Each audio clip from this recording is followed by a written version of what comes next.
ওয়ালা তানাবাযু বিল আলকাব, কাউকে মন্দ উপনামে ডেকো না। মন্দ উপনামে ডেকো না মানে কাউকে একটা বিশেষ নাম দিও না, তার নামটা সুন্দরভাবে ডাকো। নাম বিকৃতি করা কবিরা গুনাহ। নাম আপনি বলবেন হুজুর এটা একটা কথা হইলো, নাম বিকৃতি করছি তো কি হয়েছে? এটা আপনার কাছে সমস্যা নাই। ধরেন যে ওই লোকের নাম আব্দুল্লাহ, আপনার কাছে আব্দুল্লাহ এটা সিম্পল, ধুর আব্দুল্লাহ একটা কিছু হইলো, কিন্তু যার নাম আব্দুল্লাহ তার কাছে এটা অনেক দামি। তার কাছে কি? কারণ এটা তার পরিচয় বহন করে। ধরেন যে আমার নাম কি মিজান, আপনার কাছে মনে হয় আরে মিজান একটা নাম হইলো, তা আমার কাছে তো এটা অনেক গুরুত্বপূর্ণ, কারণ এটা আমার পরিচয় বহন করে। এই নামে মানুষ আমাকে ডাকে, ফলে এটা আমার খুব আদরের, আমার কাছে বড্ড যত্নের, দরদের নামটা। আপনার কাছে নাও হইতে পারে। মানুষ প্রত্যেকে তার নিজের নামকে খুব পছন্দ করে। দেখবেন যে মানুষ কাগজ পেলে নিজের নামটা লেখে, সিগনেচার দেয় একটা, দেখবেন দেয়। এরপর দেখবেন যে সি বিচে ঘুরতে গেলে বালুর মধ্যে নিজের নামটা লিখে, দেখবেন লিখে। শুধু তাই না, লিখে আবার একটা লাভ আঁকে, লাভ চার থেকে আঁকে। কেন আঁকে? কারণ এই নামটা সে পছন্দ করে অনেক, এটা তার কাছে গুরুত্বপূর্ণ, আপনার কাছে নাও হতে পারে।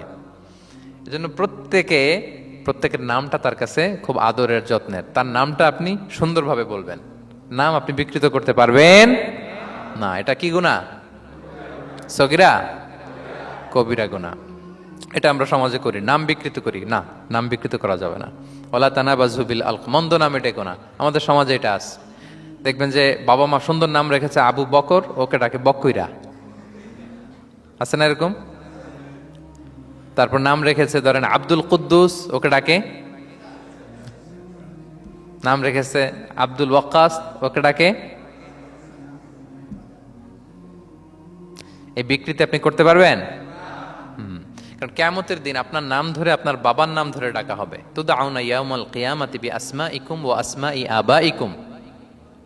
কিয়ামতের দিন তোমার নাম, তোমার বাবার নাম, যখন আপনাকে ডাকবে ফেরেশতারা, আপনার নাম এবং আপনার বাবার নাম ধরে ডাকা হবে। এজন্য রাসূল সাল্লাল্লাহু আলাইহি ওয়াসাল্লাম বলেন ফাআহসিনু আসমাক, তোমাদের নামগুলো সুন্দর রেখো, নাহলে সেই দিন ডাকবে বল্টুর ছেলে কল্টু দাঁড়াও, তখন এই কোটি কোটি মানুষের সামনে আপনি এই নাম নিয়ে দাঁড়াবেন আর লজ্জায় পড়বেন। আর যদি বলে আব্দুর রহমানের ছেলে আব্দুল্লাহ আসো, কত সুন্দর। নামগুলো ভালো আলেম দিয়ে ক্রস চেক করে, কনসালটেশন করে এরপরে রাখবেন। আর কাউকে মন্দ নামে কখনো ডাকা যাবে না। তার বংশের কোনো খারাপ কিছু দিয়ে তাকে ডাকা যাবে না। ধরেন একজনের বাবা ছিল চোর, কিন্তু তার সন্তান সে সৎ মানুষ হইতে পারে না। এখন বাবার কথা কি আপনি চোরের পোলা বলে ডাকতে পারবেন? আপনি ডাকবেন না, বলতে পারবেন না, কারণ সে তো ভালো। তাহলে নাম বিকৃত করা, মন্দ উপনামে ডাকা, এটা কবিরা গুনাহ।